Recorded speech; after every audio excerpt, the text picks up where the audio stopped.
Ny alatsinainy 20 May teo no nivoaka ilay didim-panjakana manendry ireo mpikambana ao anivon'ny fitsarana avo na ilay antsoina hoe haute cour de justice voatendry voalaza ao anatin'ny lalam-pandrena moa ny tokony hananganana izany fa inona marina moa izany haute cour de justice zany inona no andraikiny nanantona pahalalana ny mpanao gazetinay Girardot Ramambasoa ka mpafantatra amintsika misy kokoa ny momba ity HCJ ity.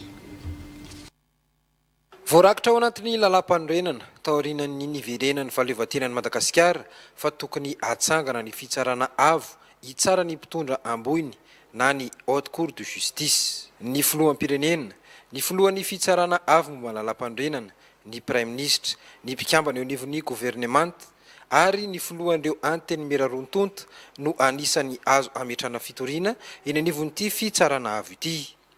Ny andininy faraiky amin'ny 30 sy ny andininy fahatelo amin'ny 30 no manambara ny karazana eloka azo anenjena ireo mpitondra ambony ary ny fomba fitoriana azy. Misy ny lalàna fehizoro mametra ny anjara asan'ny haute cour de justice ankoatra ny andininy faraiky amin'ny 30 sy ny andininy fahatelo amin'ny 30 izay milaza ny andindininy amin'ny fomba fitoriana ny filoham-pirenena sy ireo filohana andrim-panjakana ary ireo mpikambana eo anivon'ny gouvernemanta. Raha ohatra zany misy eloka bevava na eloka tsotra ataony talohan'ny nandraisana ny oasy io dia tribunal isan'andro ihany no mitsara azy fa raha perinasy izy dia io fitsarana avy io ihany no afaka mitsara azy.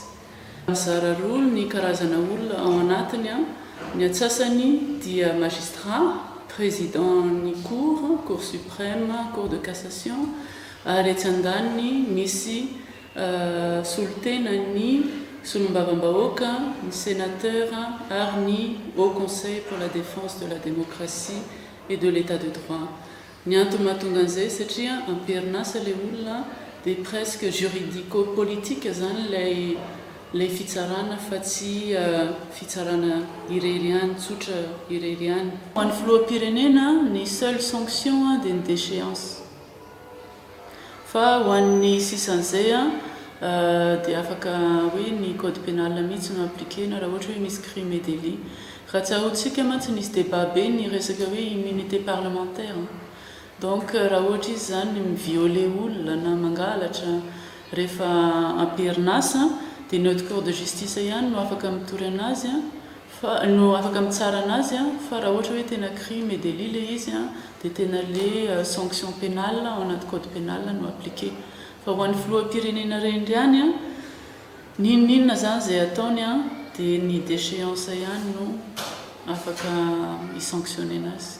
Raha ny nambaran'ny pahalalana Saondra Rabenarivo tsy miditra ary tsy maintsy misitaka amin'ny raharaham-pitsarana ny mpikambana iray ao amin'ny haute cour de justice raha misy fifanoherana tombontsoana conflit d'intérêt mety mahakasika mivantana na ankolaka azy. Ie zay zany mety hoe misy cas de conflit d'intérêt raha ohatra ka hoe le ministre no voatoto ohatra dia amin'izay fotoan'izay dia tsy maintsy monsieur récuser les députés na sénateurs en question na les magistrats dia les suppléants no misolo anazy. Raha ny voafaritry ny lalam-pandrenana dia latsabato miainga eno anivon'ny anteny miram-pirenena irery ihany no ahafahana mitory ireo mpitondra ambony. Mahakasika ireo mpikambana ao anivon'ity fitsarana avo ity kosa dia nofidiana teo anivon'ny rantsana isoloany tena avokoa ireo mpikambana eo anivon'ny fitsarana avo ankoatra ny filohan'ny fitsarana an-tampony izay azo ny filoham-pirenena vaovao soloana rehefa tonga eo amin'ny fitondrana izy.